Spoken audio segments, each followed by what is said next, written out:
महीने से आप सबके इल्म में होगा कि एक सिस्टम चल गया कि लोगों को भत्ते की पर्चियाँ और व्हाट्सएप कॉल्स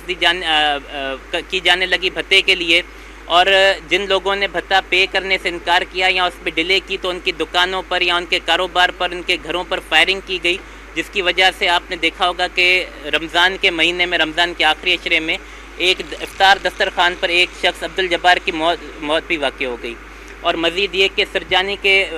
इलाके में 16 तारीख को आपके इल्म में होगा कि 16th ऑफ दिस मंथ,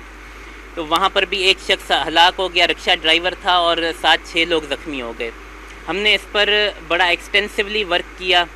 हमारे पास ये एक बहुत बड़ा चैलेंज था एक्सटॉर्शन गैंग को बस्ट करना, क्योंकि ये तो हमारे पास था कि इसको वसीउल्लाह लाखों ईरान से ऑपरेट कर रहा है थ्रू समद काठियावाड़ी, लेकिन यहाँ पर लोकल उसके ऑपरेटिव्स क्या हैं उनके लिए हमें वर्किंग करनी थी। अल्हम्दुलिल्लाह 20 तारीख को हमने उसमें 2 मुल्ज़िमान उफ़ियान और वाइज़, इनको जो है पुलिस मुकाबले के बाद गिरफ़्तार किया, जो इस वक्त हमारी कस्टडी में हैं और हम उनसे फ़र्दर इन्वेस्टिगेट कर रहे हैं कि क्या उनके मोड्स ऑफ पेमेंट थे और किस एग्रीमेंट के तहत वो ये कार्रवाइयाँ कर रहे थे। जबकि दूसरी कार्रवाई जो हमने 22 तारीख को की है उसमें इकबाल मार्केट के एरिया में जो फायरिंग के वाक़यात हुए और PIB कॉलोनी में जो फायरिंग के वाक़यात हुए ताजरों की दुकानों के ऊपर, वहाँ का एक मुल्ज़िम को हलाक पुलिस एनकाउंटर के बाद हलाक किया गया और 2 मुल्ज़िमान को उसमें गिरफ़्तार किया गया है। तो ये ओवरऑल एक्सटॉर्शन पे हमारे एफ़र्ट है। अल्हम्दुलिल्लाह इस वक्त हमारे पास एक्सटॉर्शन के जो भी केसेस हैं हमने डिटेक्ट किए हैं, उसके जो प्राइमरी जो अक्यूज़्ड हैं उनको हमने गिरफ़्तार किया है। मेरी टीम्स इस वक्त भी ऑन ग्राउंड हैं समद काठियावाड़ी और वसीउल्लाह लाखों के लिए, तो हमने रेड नोटिस के लिए किया है, जबकि समद काठियावाड़ी गिरफ़्तारी के लिए मेरी टीम्स अभी भी फील्ड में हैं। शोएब भाई ये बताइएगा कि ये ईरान से आपने बताया कि ऑपरेट हो रहे हैं और फर्दन इनकी कॉलें आती रहती हैं, और जैसे आपने बताया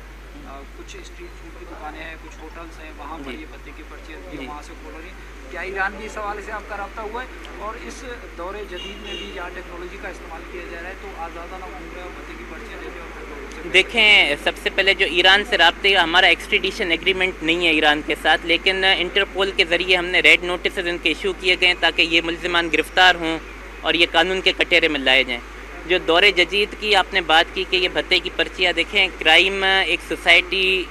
जो बड़ी सोसाइटीज़ होती है उसमें क्राइम होता है, लेकिन पुलिस भी मौजूद है जो इस क्राइम को कंट्रोल करती है, इसको प्रिवेंट करती है। ये जो 2 मुल्ज़िमान जिनका मैंने ज़िक्र किया जो पुलिस मुकाबले के बाद ज़ख्मी हालत में गिरफ़्तार किए गए, इन्होंने हमें 5 से 6 ऐसे मज़ीद टारगेट्स जो जिनके लिए इनको पेमेंट की जा चुकी थी उन पर फायरिंग करने, उन टारगेट्स की भी निशानदेही की है कि जिन पर हमला करने वाले थे। तो इसमें पुलिस जब एक्टिवली हम काम करते हैं तो प्रिवेंशन भी होती है। आपकी मतलब हो सकता है कि नज़र में ये चीज़ आई हो कि पुलिस ने वक़्वे के बाद जो है इनको गिरफ़्तार किया, लेकिन आप ये भी इस फैक्टर को भी नज़र में रखें कि हमने मज़ीद एक ख़राबी होने से भी बचाया है।